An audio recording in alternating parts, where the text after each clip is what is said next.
शांति शांति। मित्रों, मैं राकेश परमार और आज अपने वीर जवानों के याद में ये एक दिया मैं अपने हाथ में लिया हूं। इसको मैं रख रहा हूं ताकि आपसे बात करने में मुझे कोई असुविधा न हो।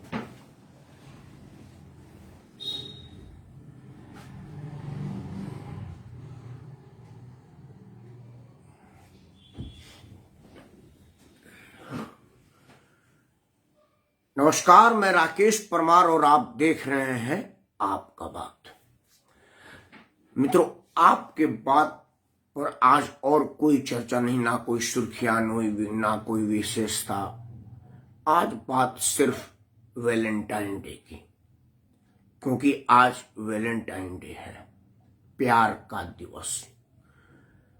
अब अपना अपना प्यार है और अपना अपना दिवस है।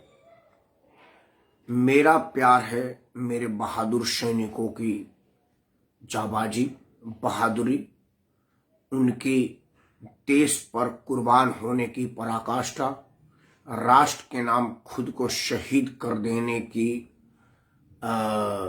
मंशा, और सिर्फ देश पर जान मिटाने, कुर्बान होने और देश के लिए जीने और देश के लिए मरने वाले उन जाबाजों के प्रति अगाध श्रद्धा।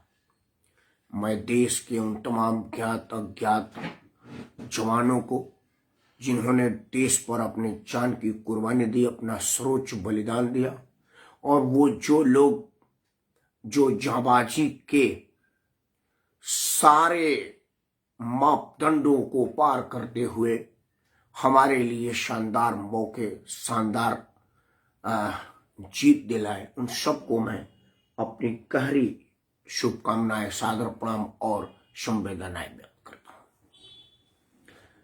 मित्रों, आज 14 फरवरी है।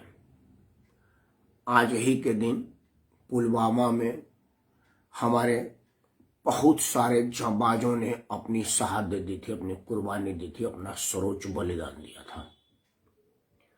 सर्वोच्च बलिदान वो सीधी लड़ाई में नहीं दिए, नहीं तो उनको भी संतोष होता कि हमने आमने सामने की क्रॉस फायरिंग में अपनी कुर्बानी दी है। उनकी कुर्बानी एक कायर घटना से हुई, एक डरपोक की निशानी से हुई, और जिस तरह से किसी वीर बहादुर को सोते हुए आप जहर दे दें, गोली मार दे, इस तरह की घटना से हुई है। दुनिया जानती है कि अगर मेरे जवानों को आमने सामने की ललकार करके आते तो एक भी जिंदा बच करके नहीं जाते, और हमारे वो 40-45 जवान आज जिंदा होते, क्योंकि उनको कुछ नहीं किया जा सकता, कोई कुछ नहीं कर सकता। आदरणीय नवनीत चतुर्वेदी जी ने मुझे मार्गदर्शन दिया है। आप बुद्धिजीवी वर्ग से आते हैं और आपकी समझ जहाँ से शुरू होती है, हम जैसों की समाप्त भी वहां जाकर के नहीं होती है, क्योंकि विद्वता में आप साक्षात सरस्वती पुत्र हैं, और ज्ञान भंडार में क्या कहें, आप ब्रह्मा विष्णु महेश के मुकाबले में मैं चाहता हूं उनके मार्गदर्शन पढ़ूं, मेरे लिए बड़ा लाभप्रद होगा। आदरणीय नवनीत चतुर्वेदी को मैं सबसे बड़ा सादर प्रणाम बोलता हूं, उन्होंने मुझको अपना आशीर्वाद के योग्य समझा, नहीं तो मैं उस लायक भी नहीं है। चतुर्वेदी लिखते हैं कि सैनिके तो शहीद हुए ही, उन पर शक नहीं है। शक यह है कि पुलवामा कांड भाजपा एवं मोदी द्वारा करा गया था।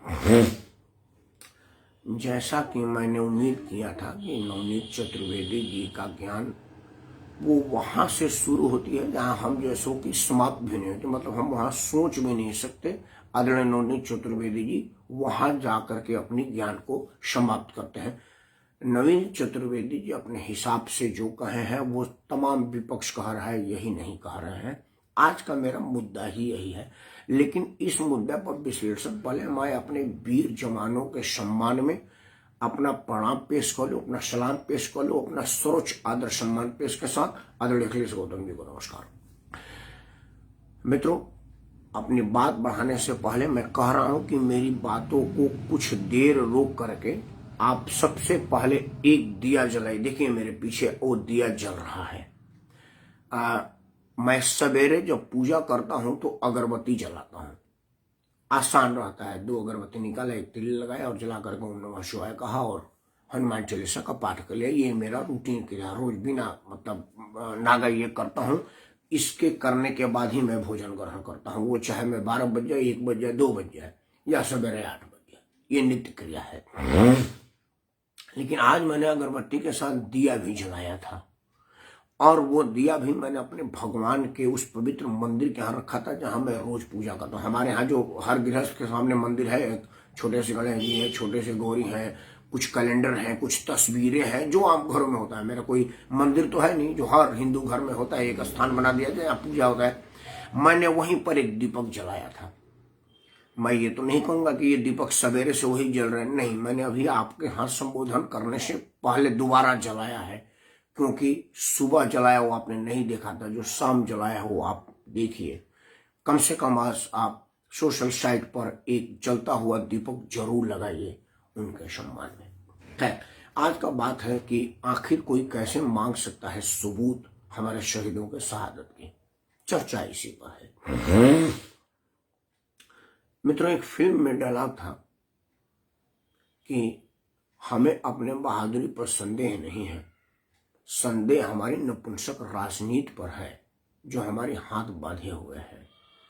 ये एक फिल्म थी जमीन, जिसमें ये डायलॉग अजय देवगन ने बोला था। अजय देवगन का कहना था, वो अमिताभ बच्चन के बेटा अभिषेक से बात करते हुए कह रहा है कि मुझे अपने पौरुष पर, अपने पराक्रम पर संदेह नहीं है, संदेह इस नपुंसक राजनीति पे है जो हमारे हाथ बांधे हुए हैं। वो तो एक सिनेमा का डायलॉग था। मैं सिनेमा के डायलॉग पर बहुत चर्चा नहीं करता, ना ही उस पर कोई विश्लेषण करूंगा। लेकिन एक बात मैं जरूर कहूंगा कि राजनीति वाकई नपुंसक हो गई है। आप अपने हाथ से मच्छर नहीं मार सकते, उसके लिए भी आप नगर निगम वाले अधिकारी को फोन करके धमकाते हैं कि हमारे यहाँ अभी तक फॉगिंग नहीं हुई, छिड़काव नहीं हुआ, हम मच्छर से परेशान हैं। और आप बहादुरों के शहादत पर ज्ञान बांट रहे हैं। इससे बड़ा नपुंसकता और इससे बड़ा हास्यप्रद स्थिति नहीं हो सकती। दूसरी स्थिति नेताओं से ज्यादा बदतर हमारी खुद भी है, भारत की जनता का।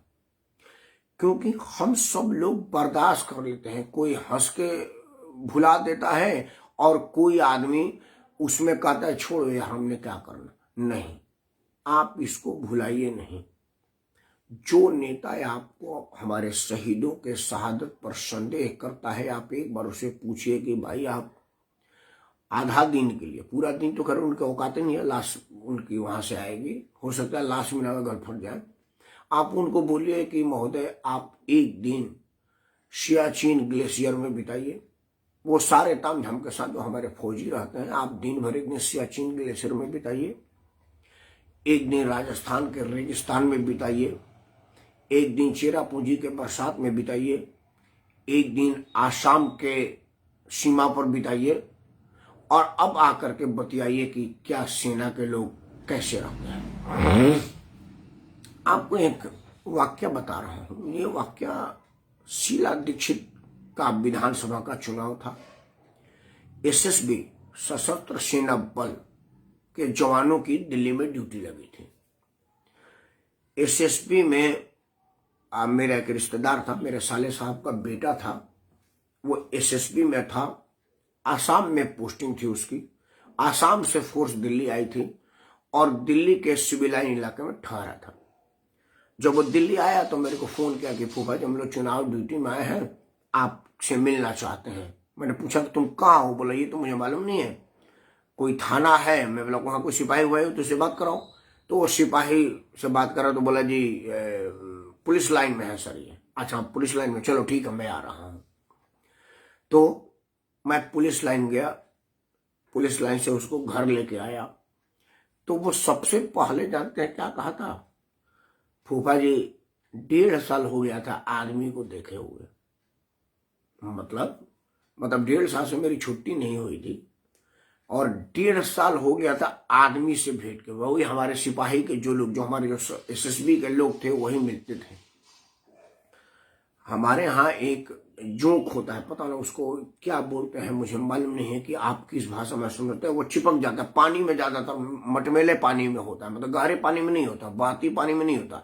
जो ठारा वाली पानी होता है, जो हमारे गढ़े उड़े में पानी होता है, उसमें जोक बहुत होता है। आप टहलेगा तो जोक पकड़ लेता है, दोनों तरफ उसका मुंह होता है, दोनों तरफ पकड़ लेता, खून खींचता रहता है।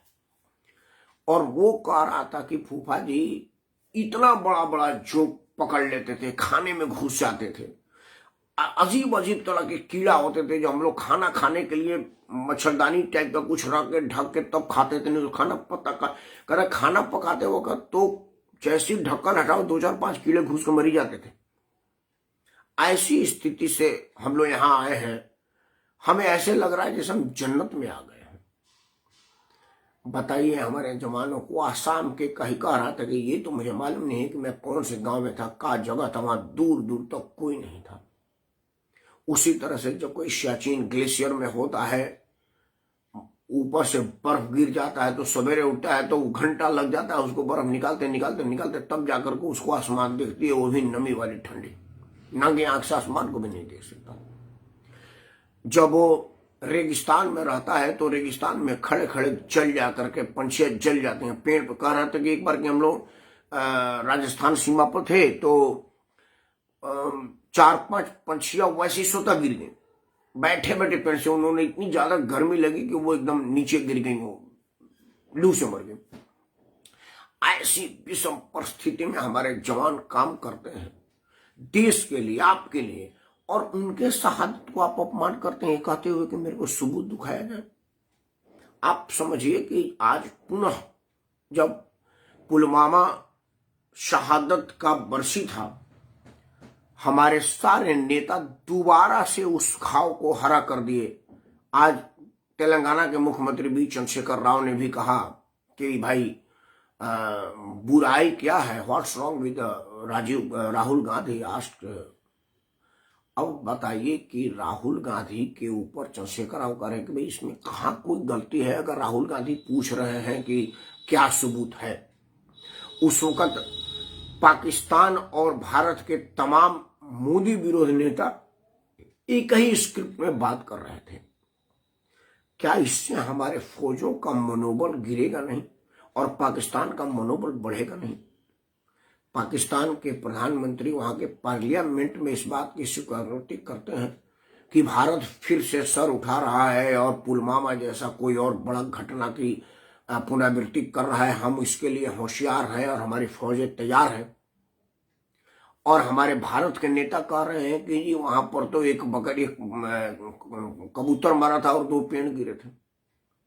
इस तरह की वाहियात बात करने की हिम्मत, हैसियत, औकात क्यों होती है? कुछ देर इसी पर आपसे बात करूंगा, उन वजहों पर कि आखिर ऐसी हिम्मत कैसे किया जाता है।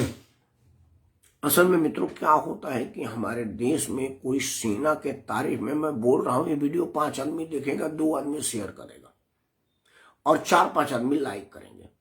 लेकिन अभी मैं अपने फौजी को बलात्कारी, बेविचारी और कुछ गंदी गंदी बातें कह दूं तो ये 2 लाख लोग वीडियो देख चुके होंगे, 5 लाख लोग इसको लाइक कर चुके होंगे।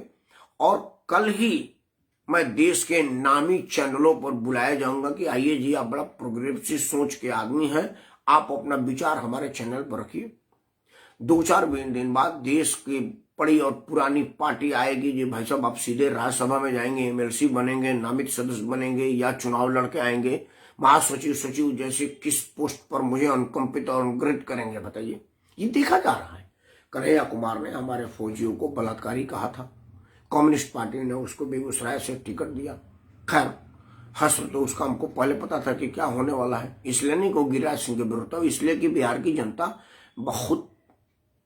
बहुत ऊंचे दर्जे किया, वो ऐसे लोगों को जानती है, उनका ट्रीटमेंट भी जानती है कि उसका ट्रीटमेंट क्या होना चाहिए।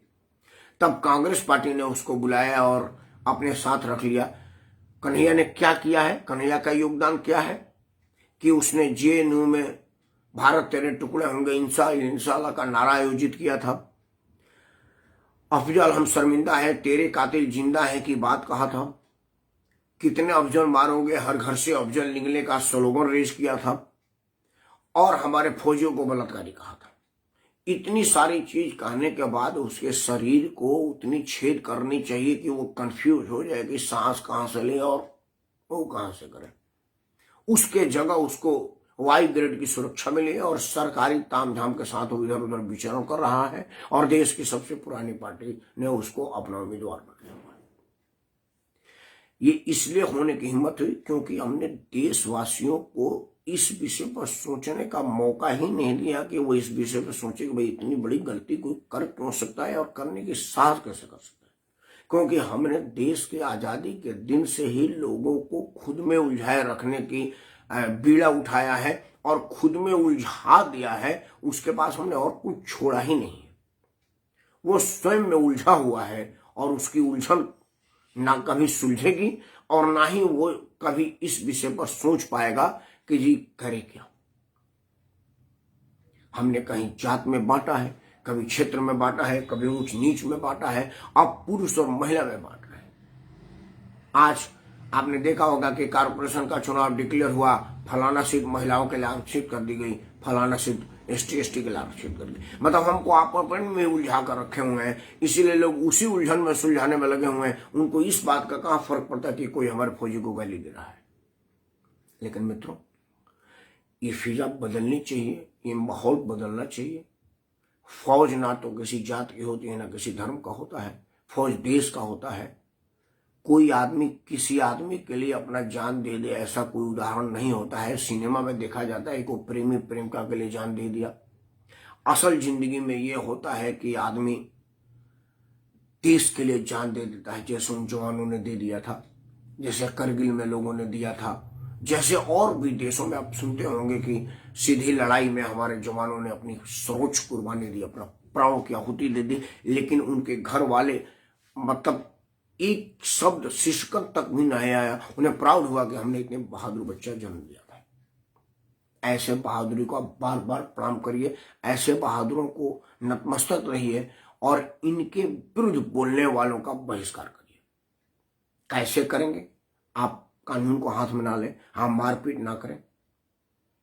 आपके पास लोकतंत्र में सबसे बड़ा हथियार है मतदान, और आप मतदान के माध्यम से उन्हें सबक सिखाएं। इन जो 5 राज्यों में चुनाव हो रहा है, उन चुनाव में आप उस पार्टी के चुनाव निशान के आगे बटन दबाएं जिन्होंने पुलवामा शहीद को आदर दिया था, सम्मान दिया था, उनको नतमस्तक प्रणाम किया था, और उनका बहिष्कार करें। उनको बिल्कुल मतदान से ना नवाजें जिन्होंने सबूत मांगा था और उन्होंने हमारे सेनाओं के पराक्रम को संदेह की नजरों से देखा था। इन सब बातों को अगर 1-2 बार ध्यान दे देंगे, देश की जनता ये जैसे ही वीड़ा उठा लेगी कि हम अपने फौजियों के अपमान करने वालों का सम्मान नहीं करेंगे, तो राजनीतिक दल ये समझ जाएंगे कि देश की जनता अपनी निजी परेशानियों से ऊपर उठ करके देश के विषय में सोचने लगी है और फौज के अपमान का बदला चुनाव से ले रही है। उसी दिन ये लोग फौज का सम्मान करने लगेंगे, और फौज का सम्मान आपका सम्मान है, क्योंकि फौजी आपके लिए जीता है। बहुत ज्यादा ना बोलूंगा, वीडियो छोटा रहे लेकिन मैसेज ज्यादा हो, और मैसेज ये है कि शहादत को सम्मान मिलना चाहिए, उस पर संदेह नहीं करना चाहिए, और जो संदेह करना है उसका आप बहिष्कार करें, चाहे वो चुनाव का माध्यम हो या आप बोलचाल हो। शहीदों को अंतिम प्रणाम करता हूं और दुआ करता हूं कि हे परमपिता परमेश्वर, हमारा कोई भी जवान शहीद ना हो। उनके पराक्रम पर मुझे संदेह नहीं है, लेकिन कायरों और नपुंसकों पर भी मुझे भरोसा है कि वो अपनी कायरता आगे भी करते रहेंगे, और ये हमारे जाबाज उनका मुकाबला आज से भी ज्यादा शक्ति से करते रहेंगे। जय हिंद, वंदे मातरम।